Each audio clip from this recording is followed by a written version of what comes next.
مفيش حد مش عايز يبقى معاه فلوس، والاهم من انت يبقى معاك فلوس هتستثمرها ازاي وفين.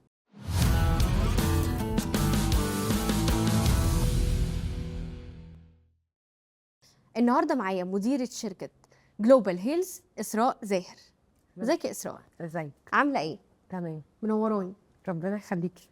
ابدأ كده بنقاش بنناقشه في اي أسرة ابدأي باللي انت عايزاه. عادي كده على عادي الله يعني. بالظبط. طب انا ما بعرفش احوش يا إسراء مبدئيا كده. اوكي، هي الناس اللي ما بتعرفش تحوش دي تفرق ايه عن الناس اللي بتعرف تدبق امورها كده وتحط القرش على القرش؟ بصي، في ناس على حسب اختيارها. انت عايزه تحوشي عشان عندك تارجت معين، عايزه تشتري حاجه وعايزه تحافظي على قيمه فلوسك، طبعا. ولا انت عايزه تحوشي عشان انت عايزه تحوشي خايفه من بكره. تمام. تمام. هو في الحالتين ان احنا لازم نبقى عارفين احنا بنحوش عشان ايه. حوشنا، حد عايز يحوش 20,000، تمام، حوش ال20,000 وبعدين. طب حلو. هو لو ساب ال20,000 زي ما هم، بعد كام شهر هو مش هيلاقيهم زي ما هم. قيمتهم بتقل. بالظبط كده. فلازم في حالة ان انا بحوش ان انا احط الفلوس دي في حاجة مضمونة سعرها بيعلى. بصي، هو في الغالب الناس اكيد بتبقى عايزه تحوش عشان عايزه تشتري وعايزه تجيب وعايزه يبقى مستواها الاجتماعي يتحسن. تمام. يعني ده كده كده فينا كلنا. يبقى حلو قوي. يبقى انا على حسب، لازم احسب على حسب دخلي. انا بقسم دخلي. ليه؟ طبعا دخلي اللي انا بصرفه على بيتي وكل حاجه الملتزمات الشهريه. بالظبط. مم. تمام. وفي جزء بقى المتبقي ده انا لازم ان انا اسيف منه جزء لطوارئ، لان انا فعلا بحوش. وفي ناس بتختار زي ما قلت جمعيات، في ناس بتختار انها تحط في ذهب، على حسب القيمه اللي معايا في الاخر. طب هي الجمعيه دلوقتي بتجيب همها من الاخر، ولا في ناس لا دي موضه قديمه، الجمعيه دي موضه قديمه؟ هقول لك. في حاله ان انا زي وزيك ما بنعرفش نحوش والشوبينج واخد كل فلوسنا، هنعمل ايه عشان نحوش؟ ان انا هشيل من دخلي 1000 جنيه على جنب، 2000 جنيه على جنب، دول هحطهم في جمعيه. ساعتها الجمعيه دي هقبضها في وقت. تمام. جابت لي مثلا 20,000 جنيه او 50,000 جنيه. عندي تو اوبشن. انا مش هقدر اشتري بيهم عقار، تمام، أكيد. بس هقدر اشتري بيهم دهب كذا شهر على الحال ده، لغايه مثلا ما اجمع مبلغ معين. مقدم حاجه بس. مقدم بالظبط. ساعتها هتجمعي مقدم شقه، هتحطي فلوسك في الشقه دي، او محل، او ممكن عياده طبيه، او لا، ممكن هنيجي مكتب. للاختيارات الكتيره دي. بالظبط، حاجات من دي. وممكن تخشي انت واصحابك، ما مش لازم انت بس. دي برضو فكره حلوه. اخش مع جروب، اخش مع قرايبي، اخش مع اختي. المهم ان احنا بنسيف الفلوس دي. مم. وبالتالي بدل ما بعد كده انا بدفع اقساط جمعيه، انا بدفع اقساط شقه. بس في ناس كتير في الحته دي تقول لك لا انا ما بحبش اشارك حد، مع ان هي يعني لو فكرنا فيها لا هي هتنجز الوقت وهنحوش فلوسنا مع بعض وكله.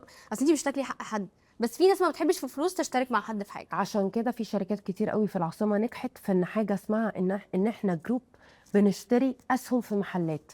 صح. وده اللي نجح جدا الفكره دي. فكره الجروب. الجروب، انت ما تعرفيهوش اصلا. انا دلوقتي جاي بقول انا عايز اشتري 20 متر. انا جاي عايزه اجر بقى، يعني هاجر بعد كده. هو هياخد الحصه بتاعته بتاعت 20 متر. انت شاريه 20 متر، انا شاريه 40، غيري شاريه 10. وفي الاخر ده متقسم بالعدل جدا في العقد. فده محافظ على حقوق كل واحد. انت مش جايبه حد من بره فخايفه ينصب عليكي، لا، الشركه هي اللي مقسمه لك ده. فبالتالي لما المحل ده هيتأجر، العائد هيتقسم عليكم. انت كده برضو حفظتي فلوسك بس على قدك وما احتكتيش بالشخص يعني خالص، دايركت. ولا تعرفيه. ما عشان كده بيقولك بقى لو صحاب او كده وعارفين بعض، يعني ممكن برضو نختار العقليات اللي ممكن نعمل معاها كده. بالظبط. ما احنا يعني يعني نشارك الناس الصاحيه. النزيهه اللي ما تقفش على بالظبط الواحده. كده. في حته بقى مهمه قوي. قولي لي. الشباب دلوقتي بقت في موجة من التريقة على الناس اللي بتتكلم بالفلوس والسخاء اللي المفروض كلنا فيه، وانت اللي مسؤول عن فقرك، او انت اللي مسؤول عن دخلك المحدود. فاهمه قصدي؟ ولو انت موظف من الساعه كذا لكذا عمرك ما هتبقى غني، ولو حاجات كتير قوي بتحبط الشباب. اوكي. لا، احنا مش عايزين النهارده نتكلم في ده، احنا عايزين النهارده موجة ضد بقى. ان لا، انت تقدر لو انت شاب ومرتبك محدود تقدر تعمل، مش ما تقدرش. مش هيبقى زي الناس اللي معاها ملايين، بس تقدر تعمل حاجه. ده حقيقي. وهقول لك على حاجه. بما اني انا يعني بشتغل في شركه، بعمل انترفيوهات كتير. في ناس للاسف جايه فاكره ان هي انا اول ما هعينك انا لسه هعلمك، انت لسه فريش، ان انا هديك مرتب عالي جدا. طب ما هو ده برضو مش منطقي. حلوه انت قوي مش الحته دي. عايز تسيب لنفسك فرصة ان انت طب اتعلم الاول وخد خبرة الشركة دي وشوف صح. هتضيف لك ايه، وبعد كده يبقى ليك سعر في السوق، بعد كده اطلب المرتب اللي انت عايزه. صح. انت لو اتعلمت واثبتت نفسك انا مش هستخسر فيك. لا انت بس العقارات دلوقتي، هو اي حد رايح عقارات فاكر ان هو بقى يلا. المشكلة ان هم فاكرين العقارات كانت الناس اللي ما ملهاش شغل، لا خالص. عشان صعبه قوي. كده في شركات كتير بتفشل، وفي شركات كتير جدا بتقفل، وفي كتير جدا بيخش العقار ويقول لك لا ده انا كنت فاكرها انا هاخد مليون جنيه وانا قاعد. لا يا جماعه، احنا بندرس وبنتعب وبنتاخر في الشغل، وبنعمل على طول ماركت ريسيرش للكلاينت، وبنشوف وبنتفرج على طول على الشركات اللي طالعه جديد. تعرف في كام شركه ديفلوبر طالعه دلوقتي، وفي كتير، مش كام اكتر منه. بروكر في البلد. مم. تمام. هي الفكره كلها في ان انا ازاي اخد المعلومات وازاي اوصل الكلاينت المعلومه. انا بكلم مين؟ بالظبط كده. زي مثلا في بوينت مهمه قوي قابلناها الفتره دي في احدى شركات العقارات، البروكرز كتير بعت لهم ان انت اشتري النهارده وهتبيع كمان شهر.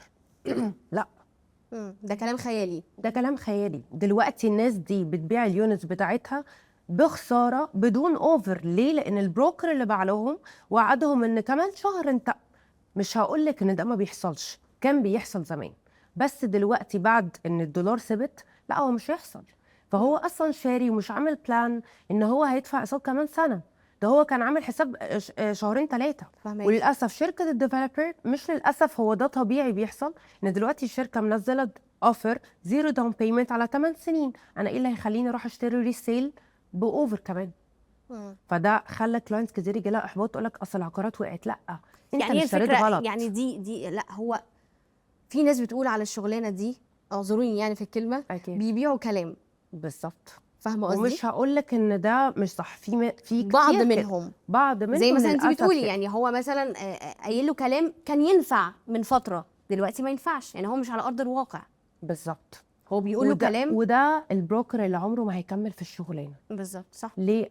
اي حد بيجي لنا جديد الشركه بنقول له حاجتين: اتعلم ان انت تبيع البيعه مش بيعه وخلاص.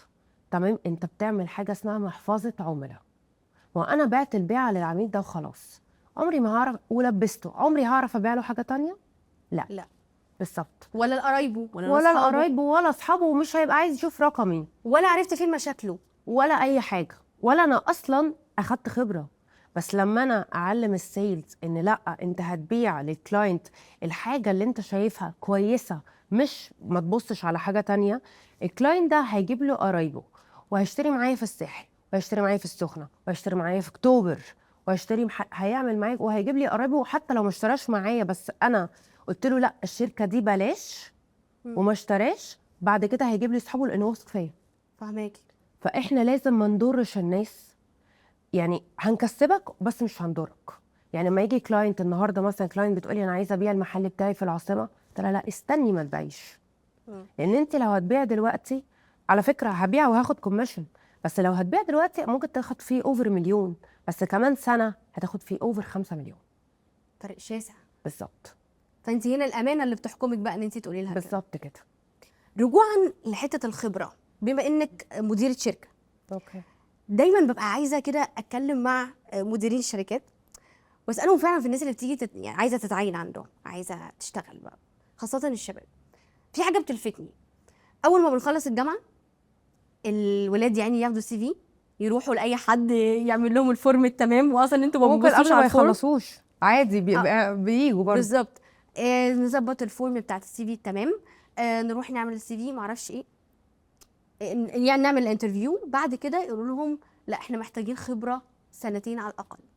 ليه هنا دايما بيشغلني؟ طب ما تاخدوا فريش وتعلموا على ايدك، حتى لو بنص السالري، حتى لو باي حاجه، بس علموا، اديله الخبره. يعني ناس كتير قوي تفضل بالسنه والاتنين مش عارفه تروح المجال اللي هي حباه، عشان المجال ده عايز سنين خبره. بتتعاملي مع الحته دي ازاي؟ بصي احنا يعني ما ينفعش شركه تتبني على فلاش بس، ده اكيد. ماشي. تمام؟ بس في بعض منهم بس انت في فراش عن فراش يفرق. ما بالظبط. هو ممكن فريش. هو ده بقى السنس بتاع الانترفيو، اه ان انت بتساليه هل هو خلي بالك السيلز فاكر ان انا هاجي انا طب انت عايز تشتغل في الريل استيت ليه؟ صحابي قالوا لي. ماشي تمام. طيب انت تعرف ايه عن السيلز؟ ان انا هعمل مكالمات وهعرض عليهم الحاجه دي وهبيعها لهم وهاخد نسبه. وهاخد نسبه. هو ده اللي هو يعرفه عن السيلز؟ لا. ومين قالك ان احنا بنكلم الكلاينت نعرض عليه برودكت بس؟ هي اصلا ساعات الصوره بتتقلب، انا اللي بسال الكلاينت. فعلا. طبيعي. مين الكلاينت اللي ممكن تساليه؟ اي كلاينت هو لازم اساله. يعني مثلا حد يجي يقول لي انا عايزه اشتري شقه، تمام حلو قوي، وهو لازم يتسال فين وبكام وعايز تدفع كام في الشهر وعايزها كام اوضه. دي أساساً الاسئله دلوقتي الاعتياديه. بالظبط. انا مش فاكراكي انا ان انت بعرض عليه بتشوفي. انا معايا شقه 3 غرف في التجمع تشتري، لا يمكن هيشتري، مش هيرد تاني. مش هيرد صح؟ تاني. فهي الفكره كلها ان طريقه السيلز هو بيتكلم عامله ازاي. لو انت بتتكلمي في فريش، هل السيلز ده عنده قابليه فعلا ان هو يتعلم ويتحط في حته اللي هو انا عايز، ما هو في سيلز جاي عايز ابيع بكره؟ لا، انت لازم تاخد اورينتيشن الاول عن البروجكت اللي انت هتشتغل عليه.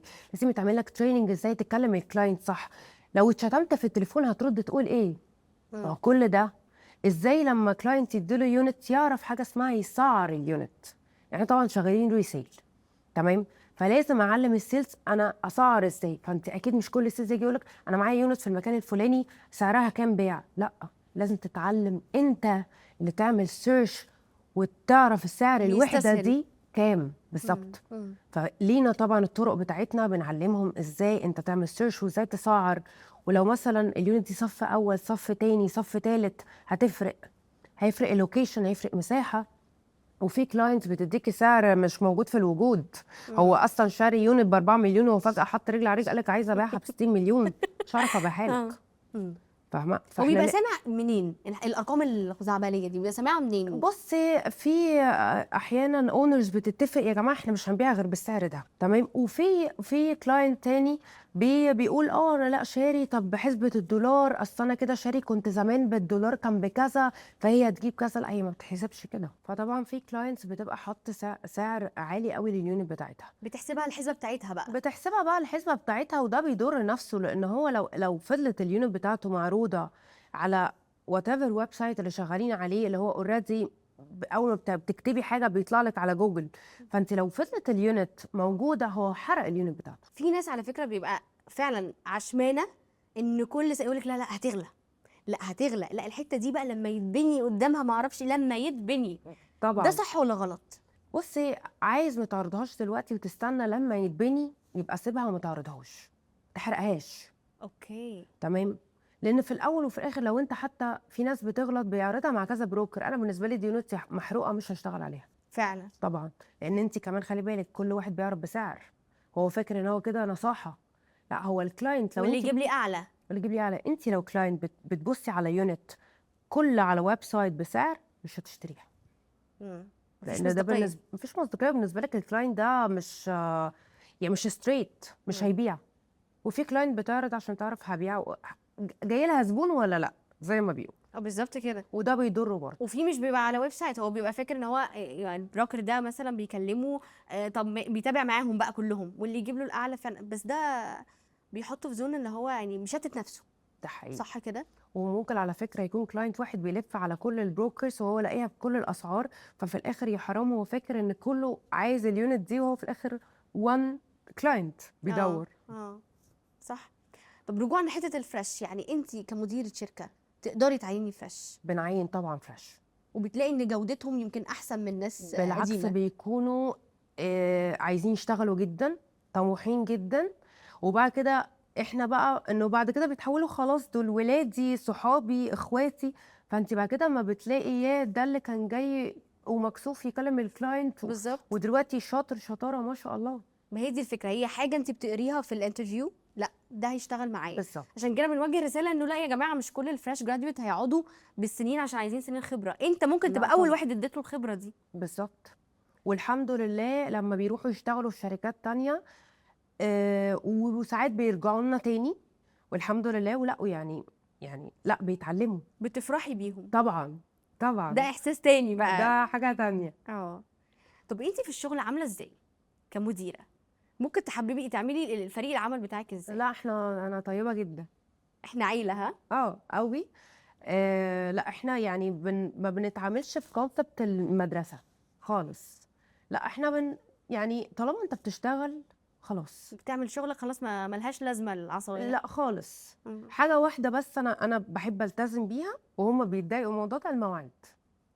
عشان انا بعتبر المواعيد دي جزء من التزامك. لو انت مش ملتزم بميعادك في الشغل مش هتبقى ملتزم مع كلاينت في شوينج. دي مش حقيقه. هتسيب الكلاينت واقف مثلا عند الفيلا وانت متاخر عشان لسه ما صحيتش. صح. المفروض اوصل قبل الكلاينت، افتح الفيلا، افتح الشبابيك، اشوف الفيلا دي النور داخلها منين. لازم انا اللي اخش، مش هفضل تايهه وبلف بره والكلاينت واقف مستنيني. صح صح جدا. طب لو جينا نتكلم على الساحل الطيب والشرير، راس الحكمه. يعني انا هسيبك بقى تتكلمي دلوقتي. طب الساحل الشرير ده واكل الجو قوي. ليه؟ ليه؟ عشان هو البيضه اللي بيجيب دهب. دهب. صريحه. الناس اللي اشترت ب2 مليون دلوقتي الناس دي بتأجر بيوتها، ما تتخضوش من السعر، above 1,800,000 في ال3 شهور. في ال3 شهور. بالظبط. في ال3 شهور. فانت لما تجيبي عقار تريفي عليه شويه وتوضبيه تمام، وتجيبي وتأجريه وتجيبي عقار تاني تأجريه، انت قاعده باشا اصلا طول الصيف. بس خلاص. طالما لاقيه اللي بيدفع. بالظبط كده. بصي احنا مصر فعلا فعلا الساحل الشمالي احلى لوكيشن بحر ممكن تروحي، وبيجي لنا جميع الجنسيات. وفعلا كجو، كرمله، كبحر، كنايت لايف، كحتى سبورت لايف، لا احنا فعلا احسن منطقه. طب وفكره ان يقولك ان كل ما ده الدنيا بتبقى مثلا في الساحل الشرير ده بيطلعوا قدام اكتر، بيطلعوا قدام اكتر، بيطلعوا قدام بالظبط. اكتر، هل كده انا هخسر؟ وهنقول ان احنا بنطلع لمطروح. واي نوت؟ اذا كانت عامل لي طريق الفوكا واتعمل لي طريق الضبعه واتعمل لي شورت كاتس كتيره جدا للطرق، ايه المشكله؟ حته بحرها احلى، حته رملتها احلى، حته ابتدوا يتفادوا اخطاء كانوا عاملينها الاول. ان مثلا عندك كوره كتير في الساحل الشرير بس قدام شويه الكوره دي مثلا ما عرفوش يستغلوها صح. دي حقيقة. في كتير قوي شاليهات مش شايفه بحر، في شاليهات كتير قوي ملهاش بولز. دلوقتي كل اللي معمول في الساحل قدام كل الكريستال لاجونز وكلها مصاطب، مفيش شاليه مش شايفه البحر. وابتدوا يصغروا شويه المساحات عشان الناس تقدر تشتري. لا مش شويه، كتير. وانتي الاول كان عندك الجونيور والسينيور 4 بدروم بلس ناني بلس درايفر. دلوقتي احنا عندنا لا بننزل ال1 بدروم، ال2 بدروم، البنت هاوس اللي معروف صغير. فابتدى الدنيا تهدى شويه. يعني اللي بيشتري في الساحل الشرير مش خسران خالص. هو هيكسب كده كده كسبان 100%، بس ومهما يصبر. طلعنا وبس ايه. يصبر. يصبر. يعني ما يجيش يشتري النهارده يقول انا عايز الاسبوع الجاي ابيع.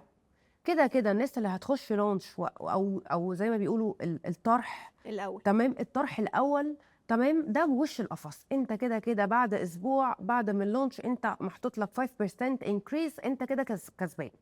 بس عايز تكسب فعلا اصبر شويه. الساحل الطيب جميل جدا. جميل بس مات خالص يا اسراء. خالص.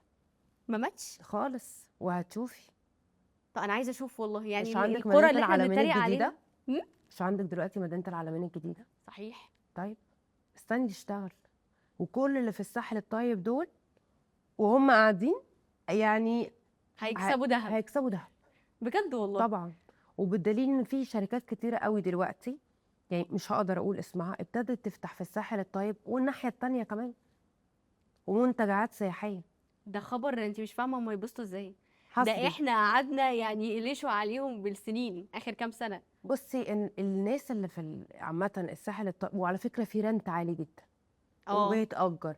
والناس اللي عايشه في اسكندريه بتحب تأجر في الساحل الطيب. مش كل الناس عايزه تنفست، مش كل الناس عايزه نايت لايف. في ناس عادي عايزه تقعد على البحر وتقعد تاكل فريسكا ويلعبوا كوره ومكرونه وبانيه بالظبط.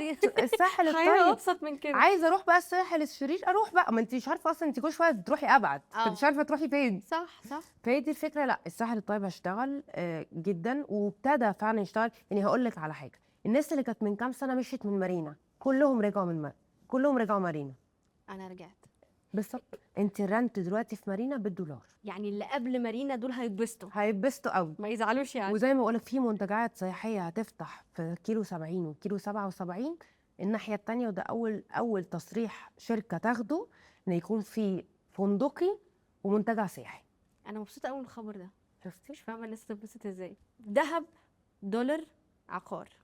على حسب معاكي قد ايه. معاكي طيب. مبلغ صغير ما يدخلكيش عقار، حطي ذهب وما تستنيش الذهب يعلى، واستني لغايه لما تحوشي مبلغ محترم. بيعي الذهب، حطي في عقار. اعملي كل حاجه توصلك في الاخر ان انت تحطي في عقار. يعني بغض النظر عن ان دي طبعا شغلتك، أكيد. أأمن حاجة هو العقار. اكيد. انا كل الناس اتربيت كده. فعلا.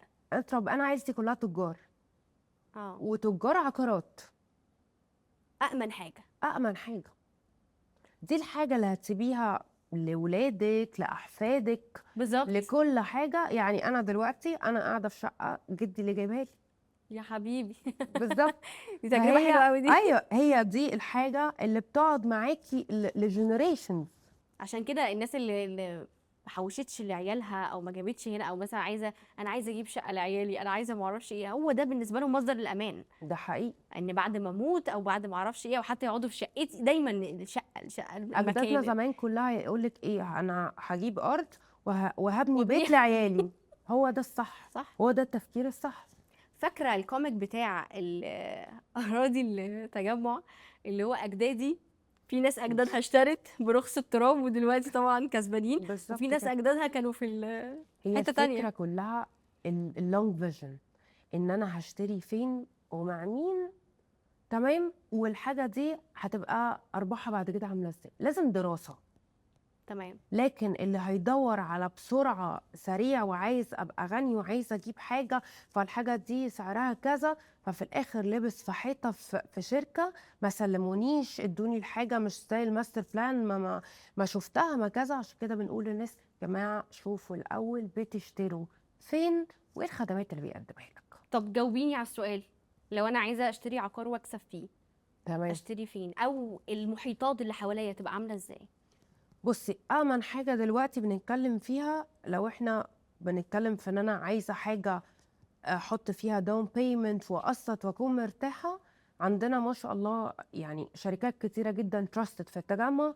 وعندك طبعا لسه البيضه اللي بتجيب ذهب، راس الحكمه. وعندنا برضو السخنه واكتوبر زي نيو زايد مكسره الدنيا، بس الناس لسه مش واخده بالها. نيو زايد. نيو زايد. مم. عندك شركات جدا اتجهت لزايد، لسه السعر كويس، لسه الحاجه تحت الانشاء، لسه عندك لغايه 9 سنين اقساط. طب ايه اغلى المناطق؟ تجمع. تجمع. تجمع. عشان خدماته كتير. عشان خدماته كتير، وقعدنا فترة كبيرة قوي السوق عطشان زي ما بيقولوا، مفيش أصلا مشاريع ومفيش أراضي مطروحة للبيع. يعني حد عايز ابارتمنت، ما عندناش غير فيلل. مم. فاهمة؟ فدلوقتي الفيلل بتصعب الامور قوي يعني. بالظبط. يعني واحد نفسه يتجوز مش هاخد فيلا. بالظبط. فدلوقتي لا، في شركات كتير قوي نزلت بمشاريع سكنية في التجمع، شقق وتقسيط مريح جدا، بتدفعي 5% وعلى 8 سنين.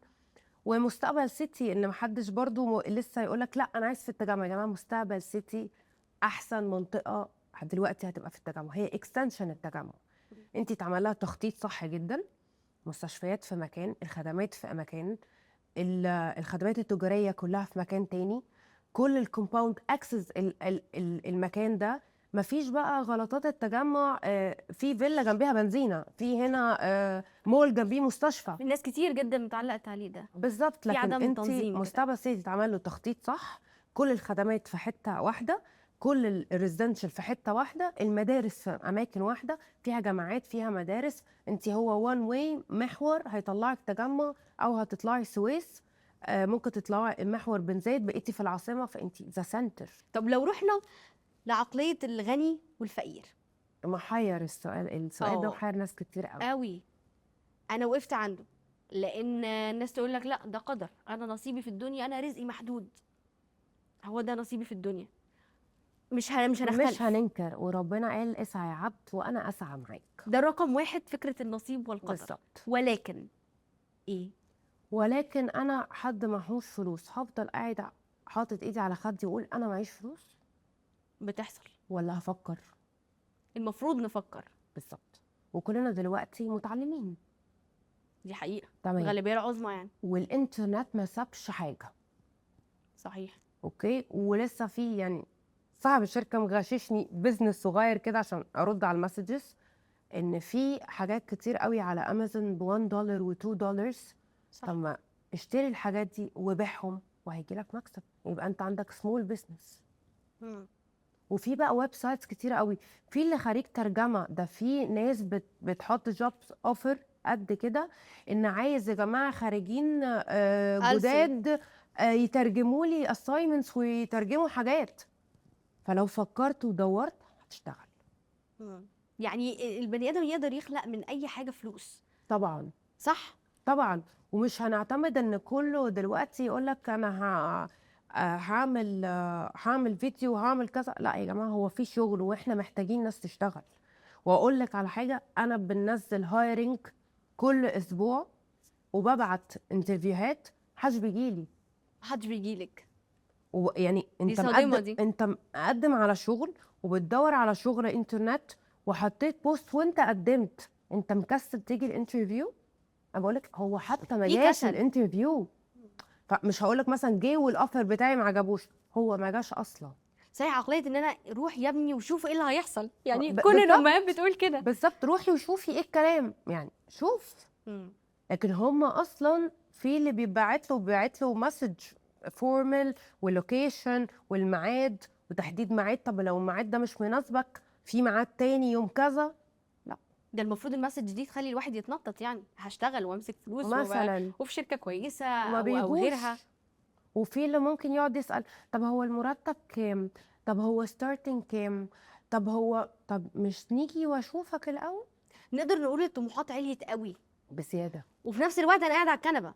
يعني انا طموحي عالي وبتأمر على الفلوس اللي جايه لي او المرتب الفلاني، بس في الحقيقه ان انا قاعده على الكنبه. قاعد على الكنبه بس انا عايز امسك ايفون 15 برو ماكس، وقاعد على الكنبه بس عايز اركب عربيه فخمه جدا، قاعد على الكنبه ومش مكسل انزل اشتغل.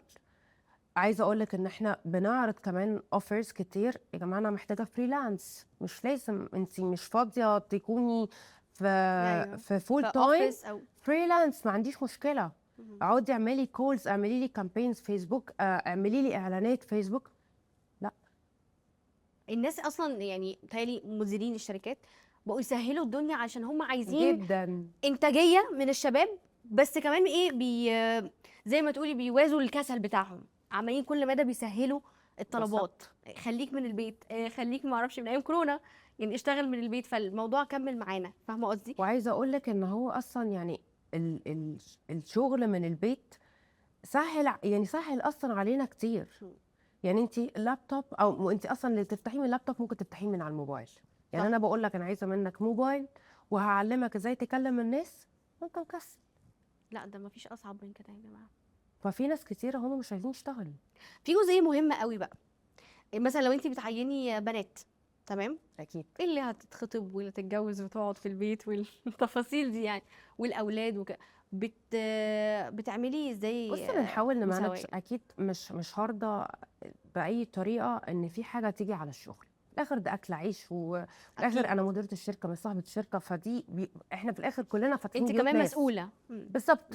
مسؤوله وربنا هيحاسبني لو احنا اهدرنا من الوقت الشغل ده. الفكره كلها بان احنا بنحاول نمانج. عندك ظروف هقدرها طبعا وعلى عيني وعلى راسي، بس التايم. يعني انت عندك ظروف قهريه هنقدر اكيد، كلنا بنقدر. تمام. وانا اول واحده اتقدرت في الشركه.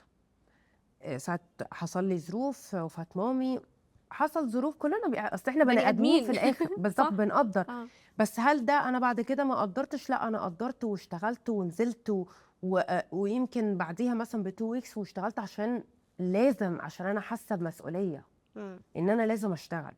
هي بقى الفكره ان انت في عندك الناس اللي مش هنقول كلها كويسه، الناس اللي عارفه يعني ايه شغل، وفي ناس لازم تفضلي وراهم بمسطره وانا ما بعرفش اقود. متعبين جدا. طب ده في الظروف مثلا القهريه او الحاجه حصلت فجاه. لا لو مثلا واحده قالت لك انا وعايزه عايزه اشتغل، هينفع تديها عدد ساعات معين؟ ما يمكن تبقى فعلا تديكي الحاجه اللي تديكي هقول انتاج لها كويس. اقعدي في البيت واشتغلي من البيت از فريلانس، وانزلي الميتنج وقت ما يعجبك. مفيش ابسط من كده يا جماعه يعني. بس هو العقليه الكسوله بالظبط. دايما هي هتبقى المشكله يعني. طب لو جينا نتكلم على المكاتب. طبعا المكاتب دلوقتي بقت فخمه كده وفي حتت معينه طبعا. يعني. اشتريها في مول، اشتريها في الاماكن اللي هي احنا بنخرج فيها، انت عارفه اسمائها طبعا. اكيد. يعني اعمل ايه يعني؟ هل في حاجه بتميز مكتب عن مكتب؟ اكيد. ايه بصي بقى؟ اقول لك على حاجه، لما اروح اشتري في مكان تجاري واداري، اوكي، اولا انا بوفر على نفسي مساحه. ليه؟ لان اوريدي التجاري والاداري ده، او الاداري هيكون عندي شير ميتنج روم، هقدر ان انا الميتنج روم دي اجرها وقت ما يكون عندي ميتنج. تمام. فانا لو اشتريت مثلا مكتب 40 متر، فانا خلاص عندي انا يعني عندي اوبشن تاني ان انا عندي ميتنج روم. تمام. هاجرها وقت ما انا عندي ميتنج بس. مثلا حاجه تانية ان انا المكان اللي انا مثلا عايزه الناس تفطر تقعد كده، عندهم اريا يقعدوا فيها، برضو انا موفر مساحه المكتب للشغل بس. مم. فطبعا في بنفيتس كتيره جدا لما انا اروح اجر في مكان زي ده او اعلى اشتري. ان انا الناس اللي هتجيلي مثلا في المكتب دول يبقى عندهم فرايتي، مثلا ان هم ينزلوا وياخدوا حاجات كافي كتيره يعملوا. جدا الحاجات دي انت. بتفرق. طبعا بتفرق. مم. ان انت مثلا لما تكوني في مكان حيوي او مكان فيه كذا اوبشن. انا مثلا تشتري مثلا شركه هندسيه، كل شغلهم ايه؟ قاعدين بيشتغلوا على مكاتب وعندهم، واحيانا بيجي لهم ميتنج مش على طول. طب خلاص، أنا ليه ياخد 150 متر؟ طب ما اه ياخد ال فهماكي. 40 متر مم. ويوفر على نفسه ويوضبه شيك. مم. اوكي. ويبقى عنده الشير ميتنج، وعنده كمان جيم، وعنده اماكن يجيب منها اكل وكوفي وكل حاجه. رجوعا للعقليه، ان العقليه هي اللي بتتحكم في ان انا معايا فلوس او لا، او انا بعرف احوش او لا. طيب لو حد مليونير وفلس، يرجع لده ازاي؟ ويرجع له بسهوله ولا لا؟ بصي، ما فيش اللي بقى مليونير فهو اكيد عقليه جامده. فزه. جامده. تمام. فهو عمل الفلوس، عارف هو عملها ازاي. حصل له دروب فعلا وفلس لاي سبب، وبنشوف كتير جدا مليونيرات ممكن فعلا يفلسوا. اوكي. هيعرف يعملها تاني، لانه عمره ما هيكون كل حاجه راحت منه. مش هو وليد الصدفه يعني. اصل يعني المليونير ده عنده بيت، عنده عربيات، هيبيع. ان شاء الله بقى معاه بيت واحد، هيعرف يعمل فلوس تاني. والصح ان هو يفضل يبيع في حاجته كده؟ وهيعمل ايه؟ ما هو لازم يبيع عشان يعرف يعني حاجه يسند يشغل عليها وحاجه الفلوس. يبيعها، بالظبط. بس لازم يبقى مأمن نفسه. هو لازم يبقى مأمن نفسه. واللي سايبها كده على الله ومليونير، لا، ما اعتقدش. هي برضو إدارة الفلوس هي المهمة. يعني ما أنا بالظبط. ممكن أبقى غني، في ناس كتير جدا مثلا أو أب يبقى غني جدا وسايب فلوس لأولاده، يعني ما ودي حصلت كتير في الدراما المصرية وفي ويضيعوها. الحقيقة. طبعا. ويجوا الولاد من هنا يورثوا من هنا يضيعوا الفلوس كلها. عشان هو ما علمهمش ازاي عمل الفلوس دي. بالظبط. عشان كده بنشوف كتير بقى دلوقتي ان كل اب بيعلم ولاده، لو هو عنده بيزنس بيعلم ولاده من هو صغيرين ازاي يديروا البيزنس ده. زي اي مثلا كوافير مشهور بتروحي له، تلاقي ابنه من وهو قد كده معاه في المحل. بس صح. ابنه ده في مدارس انترناشونال، ابنه ده اتعلم احسن تعليم، ابنه ده راكب اكبر عربيات. بس في الاخر هو لازم يتعلم اصول الصنعه زي ما عايز بنقول. ابني يشيل اسمي. بالظبط كده. هي بتيجي من هنا، يعني فكرة بقى بالظبط. ان انا لا، انا اللي انا عايش في جلباب ابي، يعني دي بتضيع الدنيا. وفكره الوان مان شو دي بتودي بيزنس في داهيه. ان صاحب الشركه او الشخص المسؤول عن اداره البيزنس دي هو اللي بيعمل كل حاجه، ومش عايز يجيب ناس، مش عايز يدخل ناس معاه. ده بيوقع الشركه. عندي يولد الكفر ويولد بالظبط كده. الفشل. بالظبط. هو اللي يعمل ماركتينج، هو اللي يبيع، هو اللي عايز يعمل تسويق، هو اللي عايز كل حاجه بقى. ما هي مش حتتك. بالظبط. فده اللي بيوقع الدنيا. عشان كده لازم كل حاجه تكون متقسمه. مم. وتوز. الجروبس، نرجع لفكره الجروب. بالظبط. طب انت بتديري حوار الجروب ده ازاي؟ اصل حوار الجروب ده مثلا انا بشوفه ممل شويه، او صعب ان انت العقليات في الشركه مثلا كلهم يولفوا على بعض ويبقوا بيحترموا اراء بعض. في ناس على فكره لا تقبل النقد. بصي، هو مش عادي. قوي كده، عشان ساعات يعني بتبقى في خناقات كده، ويعني بنقعد نضحك شويه. بصي، اي مكان، اصل خلي بالك بنقعد في الشركه اكتر بجد من بيتنا. احتكاك. هو ده الاحتكاك لازم بالظبط. لازم. فاحنا بقى احيانا بنعمل حاجات بتكسر كده الدنيا شويه. بنجيب اكل بناكله سوا، حد بيجيب اكل من بيته. مره كده ساعات بحب اجيب لهم ديزرت، اجيب لهم ان شاء الله شوكليت. ما هو لازم يكون في بوند بينا. انت عامله لهم الجو ده، بس هم بينهم وبين بعض بتشوفي ان الشغل في الجروب عشان كده سهل. لازم، عشان كده احنا لما بنيجي نأكسبت حد معانا في الشركه، على فكره احنا مش بنشوف بس اصله ده هيبيع بكام وعنده خبره قد ايه. هي الفكره كلها في الجروب ان احنا الشخص اللي جاي ده لازم نبقى عارفين ده هيقعد في وسطنا، فاحنا عارف يتعامل مع احنا بنقعد الناس. مع بعض وبنفطر مع بعض وبنتغدى مع بعض وفي رمضان مع بعض، فما ينفعش، فاهمه؟ فهو على قد ما هو ممكن حد يكون شاطر قوي قوي قوي، بس انا شايفاه في الانترفيو ان هو متعالي جدا، مش هينفع. بتقابليها كتير؟ بقابلها كتير. بيبقى جاي من شركات تانية يعني بيبقى عنده خبرة اوريدي ولا لا ممكن عادي؟ طبعا تقابلي حد عنده خبره، وفي في ناس كتيره جدا في الانترفيو بيتبين انها عندها خبره بس هي ما عندهاش خبره. يقول لك مثلا انا اشتغلت 6 شهور في الشركه الفلانيه، تمام، طب تعالى بقى تعرف ايه في بروجكت كذا كذا، لا ما خدتوش، مم. لا. ففي حاجات كده احنا بنقفشها، مم. فاهمه؟ بس الفكره كلها ان انا لا، يعني في الاخر هي كلنا، بصي كلنا يعني ولاد ادم وحواء وكلنا واحد، تمام. بس هي الفكره كلها احنا هنعرف، هي كيمياء زي ما بيقولوا، صح. هعرف اتعامل معاك ولا لا. انا مثلا ممكن واحده تيجي انا مش انا كشخص مش هعرف اتعامل معاها. مين اللي ممكن ما تبقيش قادرة تتعاملي معاه؟ إيه، كبنت ولا ولد؟ الاتنين. إيه، كبنت لو حسيت ان هي تنكة قوي ما مم. اعرفش اتعامل معاها فعلا. خالص. تستعرض لا انوثتها ولا؟ لا مش كده. وبعدين انا عندنا رولز قوي، اه. في لبس فورمال. معين بيتلبس، في الوان شعر معينه. لو عندي سفر، انا عندي بنات ما بتسافرش لوحدها، انا وومن قوي في نفسي في الكلام ده، ما عنديش جميل. بنات تسافر لوحدها، تمام. لازم تيم ليدر او حتى لو انا اللي هسافر معاها مم. مش مهم، بس تحمية ليها. طبعا. مم. تمام. بس هي الفكره كلها ان احنا اصلا شغلنا كتير وبنتعرض لمواقف كتير قوي وكلاينتس كتيره قوي، ويعني ما فمش ناقصة ادراكي بقى ايه مش كلاكيع ناقصين يعني. بالظبط. طب لو ولد؟ لو ولد، لو حسيت ان هو ممكن يقل ادب عليا، لو مره اتنرفز هيتطاول عليا. مم. في آه الانترفيو. مش كده بس، انت بتاخدي بالك نيرف. من النيرف العالي، وان هو متوتر قوي وحركه ايده عامله ازاي وقعدته عامله ازاي. ومثلا ممكن يكون في انترفيو بعده فهو دخل متاخر دقيقتين 3، فانا بقالي فانت ايه ده، في انت ده قدام ده. انا ارياك. هتشتمني بعد كده، فاهمه؟ فلا، في حاجات كده لا، ما بحكمش بمظهر ولا انت معاك ايه ولا انت ساكن فين، ما عندناش الحته دي خالص. بس هي الفكره كلها انت عايز تشتغل واحنا عايزين نشتغل، عايزين نبقى حلوين مع بعض.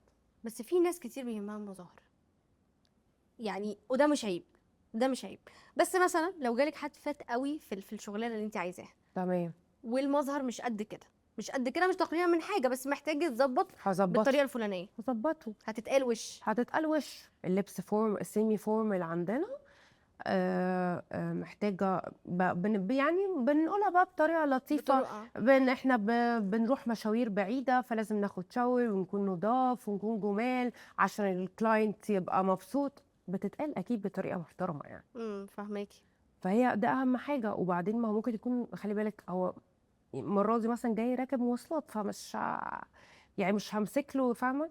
مش هقف له على فهماكي. الواحدة يعني. ايوه ايوه فهماكي. طيب رجوعا للمساحات، لو جينا نتكلم عن المساحات، حد يقول لك طب اشتري شقه مساحه كبيره، ولما اجي ابيعها هتعب عقبال ما ابيعها؟ ده حقيقي؟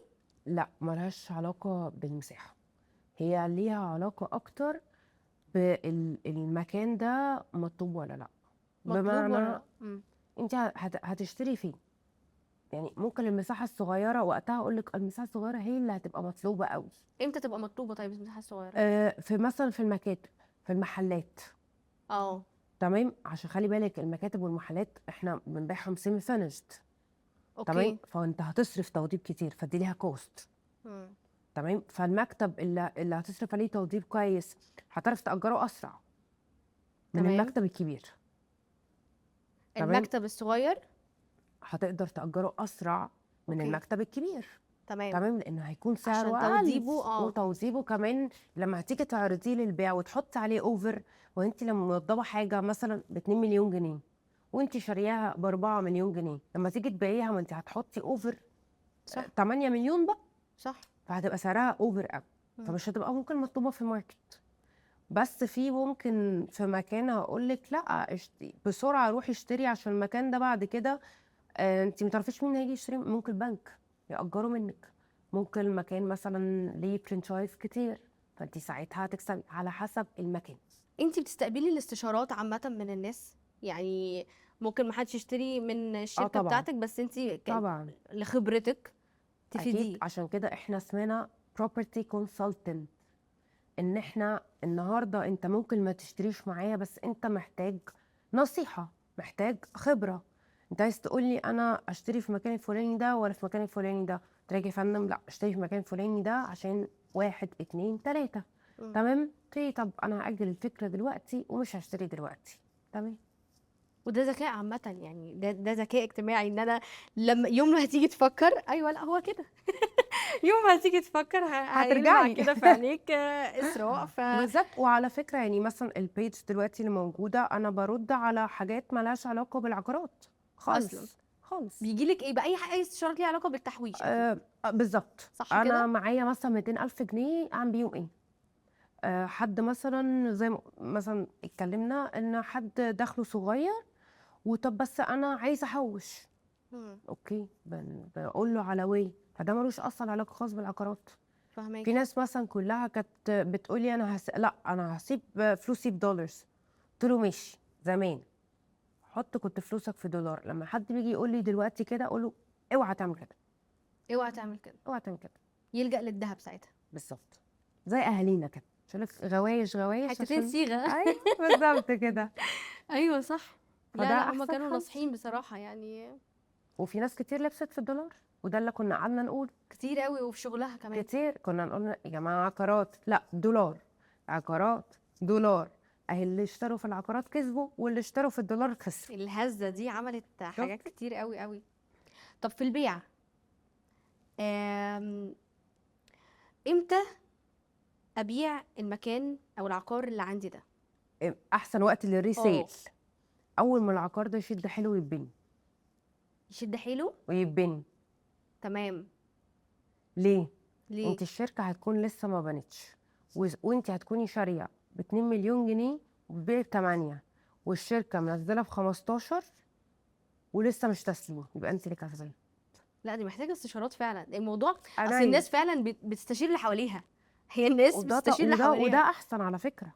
لا بتستشير الناس اللي ممكن تكون مش متخصصة، اه فتديها النصيحة الغلط، ده حقيقي، يعني فاهمة وساعات قصدي؟ بتحصل معانا كتير. طب بس واحد صاحبي قال لي لا. طب ايوه. صاحبك ده فاهم ايه حضرتك؟ اه. وفي ناس بتلجأ فعلا لينا. وقت الازمات الاقتصاديه كان ليكي فيديو بيقول ان الاوقات الازمات الاقتصاديه كل واحد بيجري، بيبقى خايف، يعني بالظبط الخوف هو اللي بيسيطر. ده حقيقي. ساعتها اعمل ايه؟ ابيع اللي عندي، ما بيعش، آه او اشتري؟ لو ممكن، عندك هل اوعي تبيعي. لو بس لو عندي وابيع؟ قدامك لو قدامك الفرصه ان تشتري اشتري بسرعه. زي الناس بالظبط بتاعت 2011 اللي اشتروا، وزي الناس اللي اشتروا وقت الكورونا، هم دول اللي كسبوا. دول اللي انت اللي كنتي نصحاهم ولا ايه؟ ممكن. عايزه اعرف يعني، اصل مش طبيعي، يعني مش لا طبيعي في تبقى الدنيا كلها 2011 خربانه. لا، بس انا بشتغل في الريل ستيت تقريبا من 2012 مم. او يعني اخر 2011. لا انا شفت ده بعيني، انا شفت ناس اشترت فيلل ب 300,000 جنيه. كان رقم برضو. رقم. انا بقول له ما هو احنا خلي بالك بقى، وانت 300,000 جنيه وانت في وقت اصلا الدنيا واقعه. بقول له 300,000 جنيه ادفع لي 5% والباقي على 11 سنه. مم. يعني ده بالنسبه لناس تانية ده جنان. ده اصلا دلوقتي هو بعد كذا سنه هو برنس. اصلا مش فاكر القسط كان كام. صح. فالناس دي كسبت جدا، عشان كده ده احسن وقت الناس بتشتري فيه. معلش هقول لك على حاجه، اكتر وقت الناس كسبت فيه في العاصمه كان اكتر وقت كريتيكال بالنسبه لنا وكلنا قاعدين في البيت، وقت الكورونا. فعلا. طبعا مم. انت كان في اوفرز، مكتب متشطب فولي فينش بالتكييفات ب 500,000 جنيه تقسيط على 7 سنين. الفكره هنا بقى في زيرو الاوفرز داون بيمنت المغريه. اصلا، يعني اه. مفيش مقدم. مم. يعني انا بقول لواحد هات فلوسك دي احافظ لك عليها بسرعه اشيلهم لك عندي. اشيلهم لك عندي. بس والناس دي كسبت طبعا دلوقتي. اه. عظيم. لا دي رحله شيقه جدا بصراحه. يعني نقدر نلخص دلوقتي ان لو اي شاب بيتفرج علينا ودخله محدود، هيحوش بطريقه ايه؟ انت بتقولي دلوقتي ممكن تشترك مع صحابك بالظبط. في عقار، في قسط فلاني، في معرفش ايه، في ذهب. بس فكره البكاء على الاطلال دي ما بقتش تاكل عيش دلوقتي. لا خالص، لا خالص. هو انا عايزه اسال سؤال، اشمعنى الشباب عندنا بيسافروا امريكا وبيشتغلوا بنزينات، ما اعرفش، انا مش وهنا عارفه تيجي بصراحه. تقولي لحد انا عايزه انا ذل، هنا ذل. اشتغل في مطعم ولا اشتغل ويتر لا. يستكبر. يستكبر ليه بقى؟ ما اعرفش، ليه ما اعرفش برضه. هل عشان هناك مثلا هو ما يعرفش حد ولا حد يعرفه؟ ما انا مش عارفه. هو على فكره، هو لو فضلنا نبص على كده ما حدش كان عمل فلوس. صح. وهو لو احنا بصينا ان يعني ان مثلا سواق اوبر ده، اصل ده سواق، اصل اللي اشتغل على مثلا في مطعم. في مطعم، اصل لا ده ليه يا جماعه؟ ما في كتير قوي اشتغلوا في مطاعم وبقوا صحاب مطاعم. التعالي على الوظائف عامه ده برضه ما بياكلش عيش. خالص. بأمارة ان احنا لما بنسمع دلوقتي الناس الناجحه او الثريه بالنسبه لنا بيحكوا كلهم لا انا بدأت كذا، عملت كذا، اشتغلت، الناس تبقاش مصدقه. لا في الحقيقه ان هو ده التدرج الطبيعي ده لاي حقيقي. انسان عايز يوصل لاي حاجه. وفي حاجات بتحصل بتشقلب الدنيا. معلش، الايجيبشن براند ساعة المقاطعة، اتفرجي دلوقتي احنا بجد عندنا احسن برودكت لبس. واللي ما كانش انتوا كويس كنتوا طور من فين؟ نفسه. وانتوا كنتوا فين اصلا؟ احنا محدش واخد بالنا، بس هم فعلا، ما هو دول بجد كانوا بيسعوا ان هم يثبتوا نفسهم، وجات لهم الفرصة. الازمات فرصه هي بالظبط هي اللي اتاحت الفرصة ان هم يطلعوا. دي فرصه من ذهب. شفتي؟ عشان كده بقول لك الازمات هي اللي بتطلع الناس. يعني الازمه الاخيره دي مثلا فكره اللوكال براندز، وفجاه احنا مقاطعه والتفصيله دي، هم يعني ما كانوش واخدين فرصتهم لان بالظبط. المعروضات كانت كتير قوي، واحنا عندنا عقده خواجه. للاسف. يعني احنا دايما عينينا بتلمع كده لما نلاقي حاجه مش مصريه. الله، لا ده اكيد احسن، ده اغلى يبقى اكيد احسن. ده وده مش حقيقي. مش حقيقي، اثبتنا ده بقى. بالظبط. اللي ما كانش بيقدم جوده كويسه لا قدمها دلوقتي عشان لقى اللي يشتري. هي عشان كده قلت لك الازمه، مش بيقولك الازمه بتبين الصحاب. صح، هو ده بالظبط. بين الشعوب. بالظبط كده. صح صح. انا مستمتعه حقيقي، ما كنتش عايزه اختم يعني. ميرسي، ده ذوقك اتبسطتي معانا. جدا. انا اكتر والله. ميرسي. احنا وبيننا قاعده على فكره، خلصت حلقتنا وبيننا قاعده.